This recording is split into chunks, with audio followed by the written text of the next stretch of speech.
Hey guys, it's your girl Eboni Elle, and I'd like to welcome you to another episode of the Legacy Lounge. Today, you are joined by the one and only me, and we're going to have a spill the tea session. These are the audience's confessionals. Some women in the audience have sent me some situations, some scenarios, either that they're currently in or that they need some help with, and we're going to unpack them. We're going to give them a strategy, a budget, a plan, and we're going to do it all with storytelling. So let's get into this tea.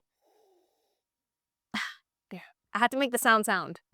Okay, so for this episode, like I said, we're doing confessionals, and we played a little game with the audience, and we asked them, if your finances could be described as a brand, what brand would you choose? And here were some of my favorite answers. Are you ready? Siblings. Gone but not forgotten. I love that. I this sounds crazy. Forever 21, I'm always bankrupt. Somebody else said McDonald's McFlurry always broke like the ice cream machine. I feel that. I feel that. Somebody else said Essence Affordable Beauty because I'm balling on a serious budget. Okay. I like that. I feel like balling on a budget is a huge win, and I feel like we take it for granted and it's something that we act like is embarrassing, but it's a huge flex, especially in 2026. So do your thing.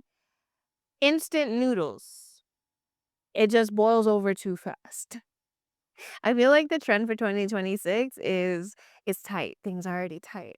But we're gonna get into this bag. That's what the Legacy Lounge is for. Somebody else said Fenty Beauty, self-made, working towards generating wealth. I love that. And I love a Fenty Beauty reference too, because Rihanna's our big billionaire. So I love that.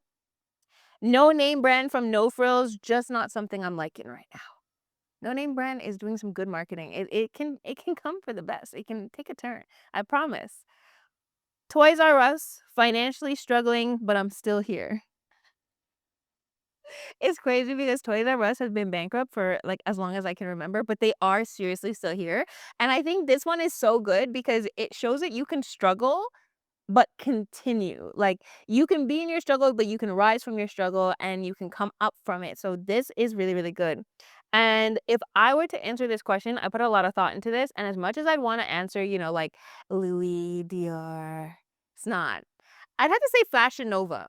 Fashion Nova because for some reason it's still the biggest and the baddest. It's the cheapest, but it's generating the most wealth. And I feel like that's my vibe for this year. It is frugal luxury. It is enjoying the finer things of life, but doing it on a real tight budget so that I can keep more. And that's why Fashion Nova, I think, is my brand identity for my finances. So, like I mentioned, we're going to move on to our confessionals.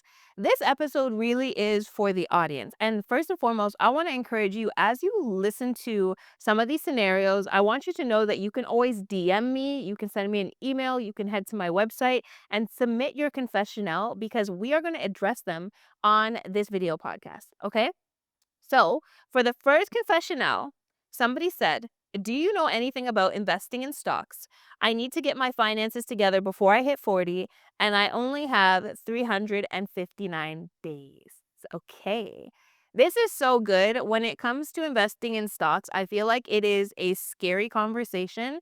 Many people feel like investing, first and foremost, that you need to have a lot of money, you need to have so much capital, you have to have a huge understanding of the markets, but none of those is true.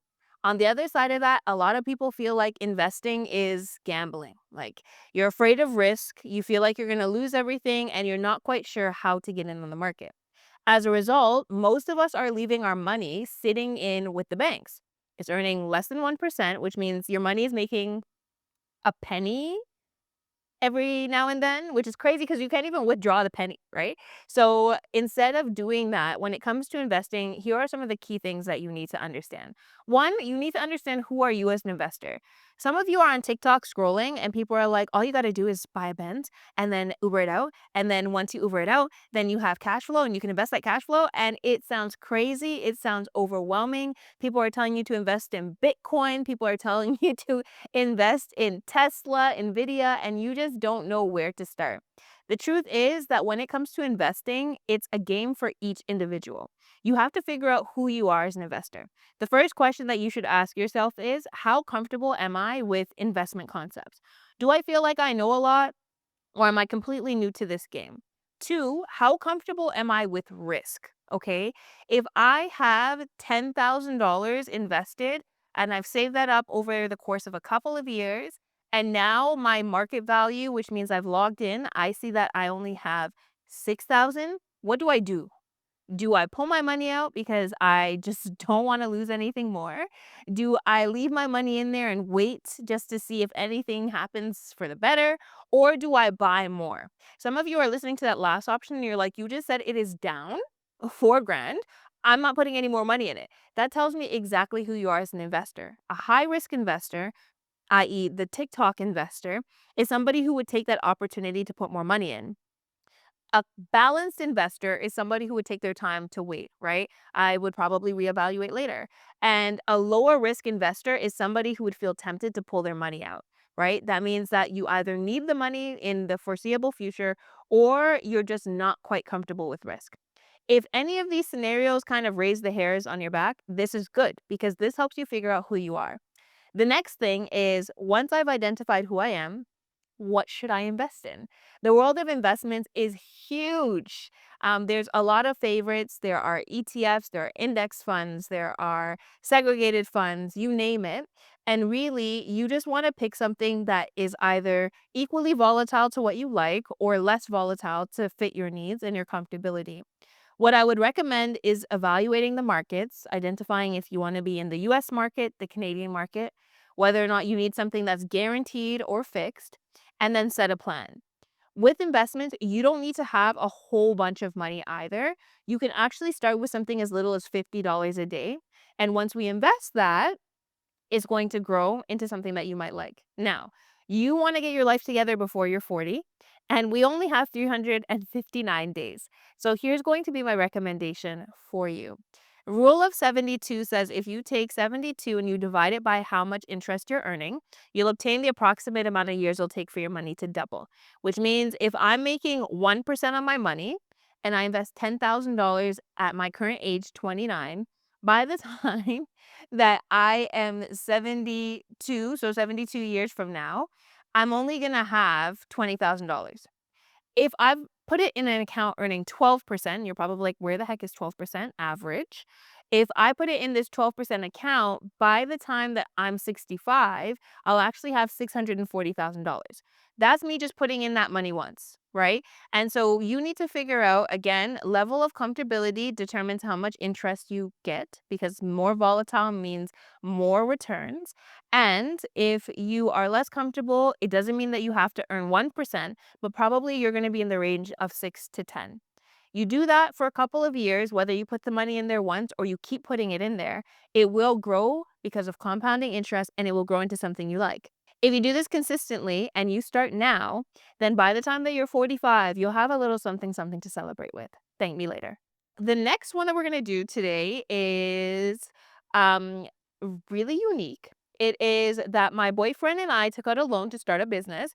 His credit wasn't great, so I took the loan out in my name. We started working towards our business goals, but then we broke up and it says in brackets very badly. Today, the business no longer exists, but the debt still does. I've tried seeking ways to get it out of my name, but nothing works. What should I do? First and foremost, I'm so sorry for this stress. This is actually something that a lot of individuals, and not just women, men also do too. When you're in a relationship, somebody doesn't have good credit, you put things in your name and you're hoping that things are going to last forever, right? That's the hope, that's the goal. When it doesn't, however, and you're exploring options to get this debt out of your name, it can be very challenging if there was no co signature from the other party. So, my suggestions to you would be to look at one, can I service this debt? Is it that this debt now has minimum payments that are so high that you can't pay for anything else? If the answer is yes, consumer proposal and bankruptcies are definitely the last case scenario. And these are for scenarios where you just don't have the cash flow to continue servicing this debt. A consumer proposal leaves a stain on your record for up to 5 years after it's been paid off, and a bankruptcy is going to be there for about 10 years. If you feel like it's something that you can service, you now need to figure out, do I avalanche the debt, meaning that I'm focusing on the highest interest debts, using all of my extra cash flow to tackle that debt, or do I snowball, which means I'm looking at all the debts I have and I'm picking on the smallest amount so I can get rid of them. There's a strategy in it, and it really just depends on your honest opinion as to whether or not this is serviceable. But I would say talk to a professional. Feel free to DM me so we can discuss this further and create a plan. But it's not here forever.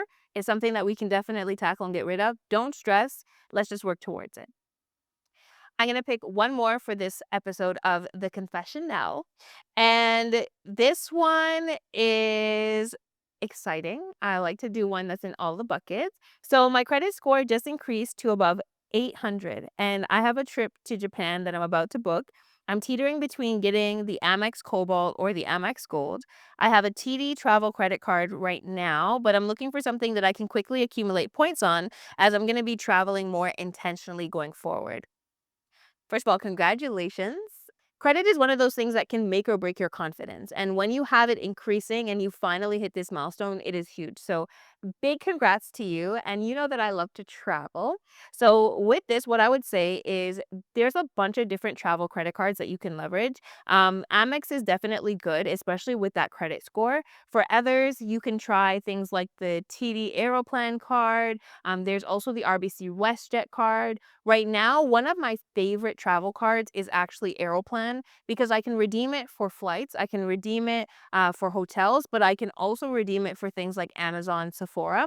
So it's really, really huge. I would say explore all of your options and don't be afraid to layer. Sometimes because we're afraid of credit, we feel like we shouldn't have multiple credit cards. But if you're responsible, pick up everything that has a benefit for you, where you're going, the airlines you travel with, and rack up those points.